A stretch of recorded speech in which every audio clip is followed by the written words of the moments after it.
Magandang umaga mga kapuso. Matapos ang halos sunod-sunod na rollback sa presyo ng produktong petrolyo, humihiling na ng bawas pasahe ang isang consumer group. Pero tingin ng ilang tsuper, hindi pa ito napapanahon.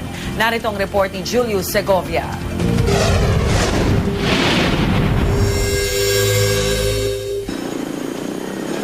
Nitong Sabado, big-time rollback ang ipinatupad ng mga kumpanya ng langis. 1 peso and 65 centavos ang natapya sa litro ng gasolina. Sa diesel, 55 centavos ang nabawas at 70 centavos naman ang rollback sa kerosene.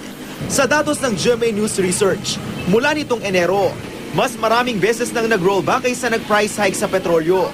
Kaya mas malaki na rin ang nabawas kaysa nadagdag sa presyo. Kaya ang consumer group na National Council for Commuter Safety and Protection o NCCSP magpepetisyon na sa LTFRB na mabawasan na rin ang singil sa pamasahe sa jeep.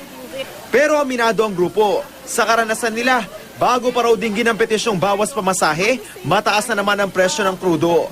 Tuloy, natetenga lang daw ang petisyon nila. Kaya ang hiling nila ngayon, 50 centavos provisional decrease. Nais nila maging 7 pesos and 50 centavos ang kasalukuyang 8 pesos na minimum fare sa jeep. Pwede ang LTFRB magkaroon ng provisionary rollback on their own, yung tinatawag na motopropyo. I will ask the LTFRB upang tingnan po natin yung chance natin na magkaroon din ng provisionary rollback. Lalo na ngayon, kailangan po natin yan dahil darating na ang pasukan. Sa datos ng grupo, 44 pesos ang litro ng diesel noon ang gawing 8 pesos ang pamasahe sa jeep. Malayo na raw ito sa kasalukuyang presyo ng kada litro ng diesel na halos 39 pesos na lang. Kung pwede, ibaba na lang. Kahit kaunti, ganyan. Para wag naman mahirapan yung mga taong bayan. Sana ibaba na lang yung pamasahe. Para kasi bumaba na din yung gasolina. Para sa mga tsuper, di pa raw napapanahon ng fare rollback. Hindi lang naman daw presyo ng krudo ang batayan nila sa singil sa pamasahe. Yung langis, saka yung piso ng jeep, ay tumataas rin, bababa, tumaas. Kailangan, i-steady na yan, di ba?